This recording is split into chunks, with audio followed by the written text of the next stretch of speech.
Y hablemos un poco del limp, porque hasta aquí todo fue que open race, que mini race, que super race, que push, pero nunca hablamos del limp. Limpiar es una forma también de abrir el pozo. Yo soy una persona que la mayoría de las veces no te va a decir siempre o nunca, pero en este caso o tema puntual me veo en la obligación de usar las dos palabras en la misma frase. Absolutamente siempre, cada una y todas las veces que escuches a una persona decir nunca hagas limp, bloquealo, borralo. En la única porción de esa open limpiada que estos tipos defenestran que voy a estar de acuerdo es en la acción de open limpiar manos premium o manos de alto valor desde posiciones tempranas. En eso coincido y es lo único en lo que voy a coincidir. Por supuesto que esto es mi opinión, ¿no? Pero me parece que hacer limp race de UTG con ases o reyes es una movida súper prehistórica, bien de bisabuela, y para mi gusto es muy de fish.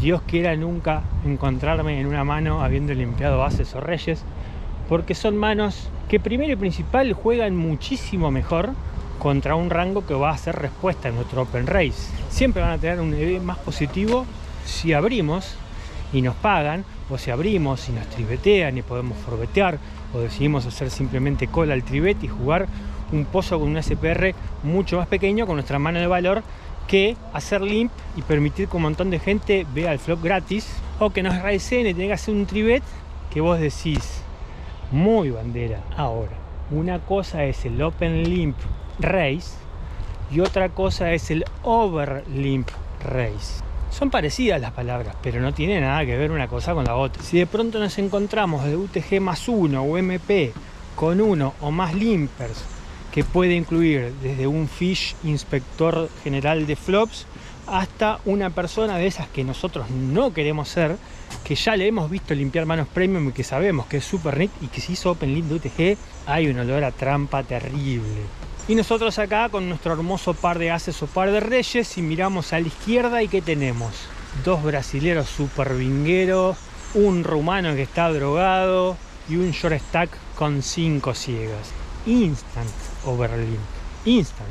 ¿Por qué? Porque de todos esos animales que están atrás, alguno o va a pushear, o va a racear, o va a hacer un mini race de tonto, y cuando lo haga va a empezar la lluvia de calls y race, que puede ser masiva o puede ser exclusivamente del UTG que limpió su, entre comillas, par de ases. Pero nosotros tenemos par de ases, así que lo más probable es que tenga reyes. Pero de cualquier forma, casi quédate por garantizado que haciendo un overlimp en esa situación, la mano se va a reabrir y te va a volver un pozo súper jugoso en el cual sos ampliamente favorito a ganar. Si nadie tiene una lectura precisa y notas acerca tuyo, pocos y nadie va a leerte los ases ahí. Y posiblemente si te leen el par de ases ya sea demasiado tarde, porque ya tengan invertido todo su stack o gran parte de su stack en el pozo, y al final de cuentas hagan un bufido, se quejen un poco y terminen pagando igual, y después terminen poniendo en el chat: yo sabía, ¿cómo puedo ser tan fish de limpiar par de ases? ¿Para qué te pago? Idiotas. Y haciendo el mismo tipo de deducción o razonamientos, tenemos que evitar ser los nabos que, porque alguien nos dijo que los pares chicos y las Fitted Connected juegan hermoso en pozo multiweight, cuando vemos esa lluvia de limp que hacen, los boludos limpean también y se suman a la fiesta. ¿Cuál es el problema? Que esa fiesta va a terminar dentro de 2 o 3 movimientos y no vamos a ver nunca el flop, o casi nunca, porque de la misma forma que overlimpiamos par de ases o reyes con la seguridad de que algún boludo va a subir y que el UTG se va a terminar jugando porque limpió premium, lo mismo va a pasar cuando nosotros tengamos par de 2. ¿O qué? Porque nosotros tenemos par de 2, de pronto los brasileros van a dejar de vinguear. Si el rumano se le va a pasar el efecto de la droga, no vas a ver nunca el flop. Así que overlimpia todo lo que quieras, tu 4 y 5 suite, y perdé una ciega al pedo. Pero bueno, te dije que bloquees a todas las personas que te digas que nunca deberías limpiar, y te doy un ejemplo de overlimpiar, que no es lo mismo. Entonces, ¿en qué me baso para decir que los obviadores seriales del open line están equivocados? Vamos con un ejemplo súper claro. Hagamos de cuenta que tenés un stack efectivo de 40 o 50 ciegas. Estás en posiciones tardías y la mano te llega absolutamente vacía. De pronto levantás y tenés par de 2, par de 3, par de 4, par de 5, par de 6. Ahora, haces el análisis que yo te dije que deberías hacer de las 3 personas que faltan por hablar y te das cuenta de que es casi imposible que vos te robes ese pozo, porque son todos unos brutos vingueros los que están por atrás tuyo. Entonces, en vez de apretar automáticamente el botón de mini race o de 3X o lo que se te antoje, volvamos un poquito atrás y fijémonos en la teoría general del póker, donde hace un rato les explicaba cuáles eran los motivos por los que nosotros íbamos a open racear.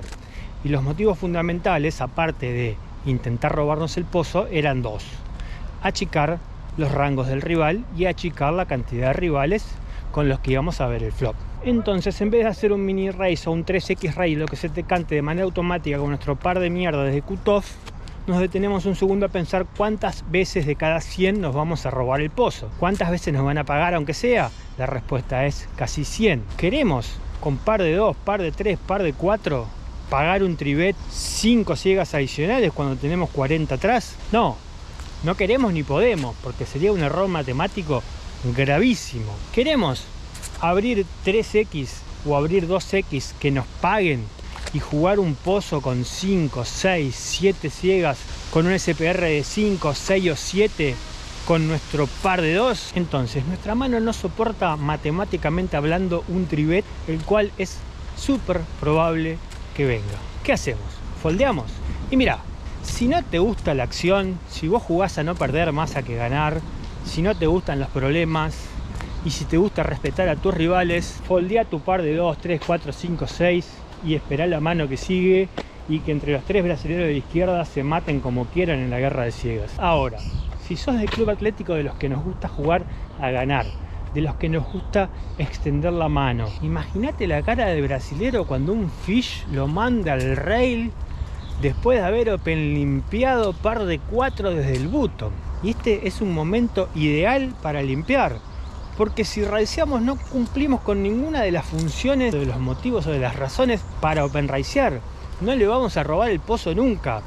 Si nos tribetean, para colmo, no le podemos pagar. Entonces literalmente estamos haciendo un open race para regalarle 2 o 2,5 o 2,2 o 3 ciegas, las que se te antojen. Se las vas a regalar, se las estás regalando en el 90% de las veces. Sí, de vez en cuando solamente te van a pagar y de vez en cuando cuando te paguen van a foldear a la apuesta de continuación, o de vez en cuando vas a setear y los vas a stackear una vez cada 20, una vez cada 50. Todas las otras veces vas a regalar 2 ciegas. Y sí, por más que hagamos un mini race y nos claven un tribeta 3X, nos van a estar clavando 6 ciegas, vamos a tener que pagar 4 ciegas con 36 atrás que nos estarían quedando. Es una propuesta completamente antimatemática. Ahora, la situación matemática cambia rotundamente cuando nosotros hacemos un open limp desde cutoff o desde el bottom y los tipos empiezan a preguntar qué carajo le pasa a esto. Y si tenemos 10 ciegas efectivas, y bueno, banero limp, pero tenemos 40. Por más enfermos que estén estos tipos, ninguno está tan enfermo como para hacer un rol de 40 ciegas grandes. O sea, olvídate, no lo hacen. Entonces, cuando open limpemos pueden pasar 2 o 3 cosas. La primera, que te va a sonar poco probable, pero créeme que no lo es que los tipos digan, acá hay un olor raro, y empiecen a foldear. O que la luz chica completa y la luz grande de check, y jugás un pozo entre 3 o 4 personas habiendo puesto una ciega con 40 ciegas atrás y posición. El despelote que podés llegar a hacer si seteás, no te la cuento. Y si no seteás, te lo podés robar, o bien podés hacer gig up y perdiste una ciega de 40. No es lo mismo que perder 2 o 2,5 ciegas de 40 sin ver el flop, perder una ciega de 40 habiendo visto el flop y disfrutado de la chance, de la posibilidad de una vez cada 8,5 veces setear y armar un desbande de brazuca. Otra cosa que puede pasar, que en este caso no nos va a gustar demasiado, es que uno de los tipos estos diga, ¿qué hace este limpiando? Y meta roll. Y el de al lado diga, este mete roll porque el otro boludo limpea, entonces ¿qué hace? Mete all-in. En ese caso, bueno, no vas a ver una goma al flop, pero en vez de perder 2 o 2,5 ciegas, perdiste solamente una. Y el tercer escenario, que te diría que es el más habitual y el más probable, es que la luz chica haga un roll de 3 o 3,5 o 4 ciegas y la luz grande foldee y nosotros paguemos.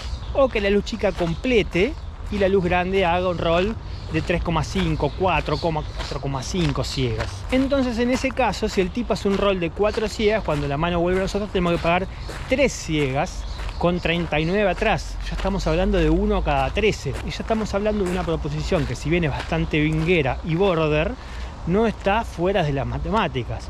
¿Por qué? Porque tenemos que tener en cuenta que este tipo, de la misma forma que hizo el roll, va a hacer una apuesta de continuación. Nada nos garantiza que si nosotros seteamos le vamos a sacar las 40 ciegas, lo que haría la jugada instantáneamente rentable y tendríamos que pagar el 100%. Pero sí te diría que si el tipo mete un roll de 4 y nosotros pagamos asumiendo que la ciega grande foldea, tendríamos un pozo de casi 10 ciegas grandes. El tipo caiga lo que caiga en el flop, como mínimo va a poner el tercio que le corresponde según su documento de brasilero. Y bueno, mal que mal nos vamos a llevar un pozo de 3 o 4 ciegas más, pero redondeando, pagar para setear con solamente 13x atrás no es una buena proposición si vos estás en la ciega grande y defendés tu ciega contra un rango super wide del button, porque muy rara vez le vas a sacar la caja, o cuando jugás contra un super nit que va a foldear un montón. No es una buena proposición 13-1, porque las veces que le saque 13 no va a compensar la cantidad interminable de veces en las que no setees y la cantidad interminable de veces en la que setees y no le saques una goma. Ahora, en este caso particular estás jugando contra un tipo que ya de por sí es agresivo, que ya en esta mano demostró agresividad y que va a llegar al flop con la mentalidad de un pozo tribeteado, porque por más que sea un roll, el tipo ya tiene la mentalidad del pozo tribeteado, y la mentalidad del pozo tribeteado para un regular es si bet el 100% de las veces un tercio. ¿Por qué? Porque son así, son robots, así que yo te garantizo que te va a poner un tercio del pote el 100% de los potes, y eso va a sumar odds.